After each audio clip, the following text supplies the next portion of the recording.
सर्वत आपका स्वागत है हमारे चैनल पर। साथियों, आदिवासी क्षेत्रों में अभी सबसे ज़्यादा ऐसे केस देखने को मिलते हैं, वो ज़मीन विवाद को लेकर केस मिलते हैं। देखा होगा कि जो बरसात का समय रहता है, उस बरसात के समय में जो आदिवासी किसान रहते हैं वो बोवनी करते हैं। कहीं ना कहीं हेडेपाली की दोनों भाइयों के बीच में झगड़ा हो जाता है, या फिर कोई और दूसरे परिवार के बीच में झगड़ा हो जाता है। तो कहीं ना कहीं ये जो केस सबसे ज़्यादा थानों और कोर्ट कचहरी में, एक ऐसा दिन नहीं है कि एक ऐसी घटना आपको सामने नहीं मिलती होगी कि रोज़ की रोज़ ये केस होते रहते हैं।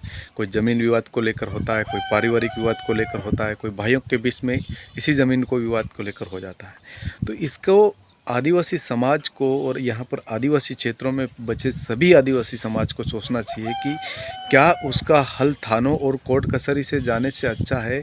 क्या आपकी भील पंचायत या फिर आप बैठकर उस मामले को नहीं निपट सकते हैं? लेकिन ऐसा होता ही नहीं है। दो पक्षों के बीच में विवाद होता है, विवाद होने के बाद में वो थानों में जाते हैं।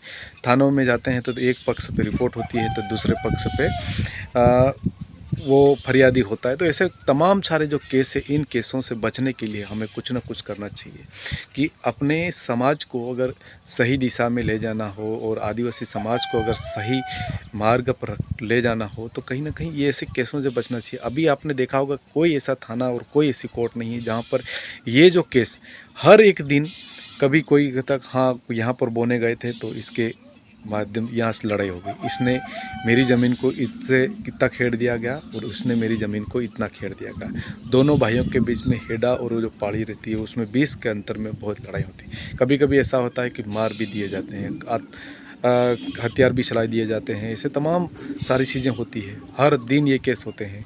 लोगों को सोचना चाहिए कि क्या कहीं ना कहीं ऐसे केसों को बैठ के क्यों नहीं समझा जाए। बैठ के समझ जाए तो उससे अच्छा है कि नहीं होता। कभी देखा होगा किसी घर में 2 से 4 5 भाई भी रहते हैं, कभी दो एक दो भाई भी रहते हैं, तो कहीं ना कहीं उसमें ये मामले होते रहते हैं। अभी भाई बंटवारा होता है, वहाँ पर भी पटवारियों को बुलाया जाता है, तो वहाँ पर भी झगड़ा जैसा हो जाता है। आमने सामने लोग पत्थरों पे आ जाते हैं, कोई लकड़ी से मारते हैं।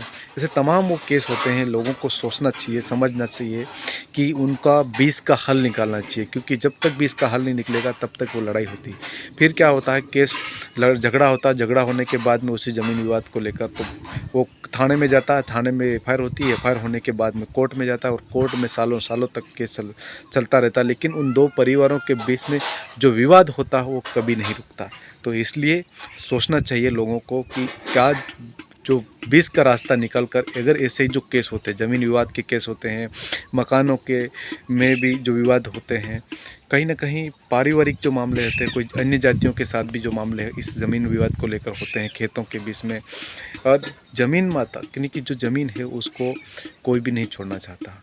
आज कैसा भी व्यक्ति है अपनी ज़मीन किसी भी तरह से बचा कर रखना चाहता है, लेकिन कभी कभी देखा होगा कि कोई इधर घुस जाता है, कोई इधर घुस जाता है, जिसके चलते ये केस बढ़ते ही जाते हैं। और ये तमाम आदिवासी क्षेत्रों में बने थानों में आप देख सकते हो कि हर दिन यही मामला है। हर दिन पटवारियों को दौड़ना पड़ता है, हर दिन यहाँ के पुलिस अधिकारियों को देखने जाना पड़ता है, और कभी भी उसका कोई सोल्यूशन नहीं रहता। बस मारपीट होती, लड़ाई होती, लड़ाई होने के बाद में उसकी रिपोर्टें होती है, और रिपोर्टें होने के बाद में कोर्ट में जाते हैं, और कोर्ट में सालों सालों तक सप्पल घिंच जाते हैं और केस चलते रहते हैं।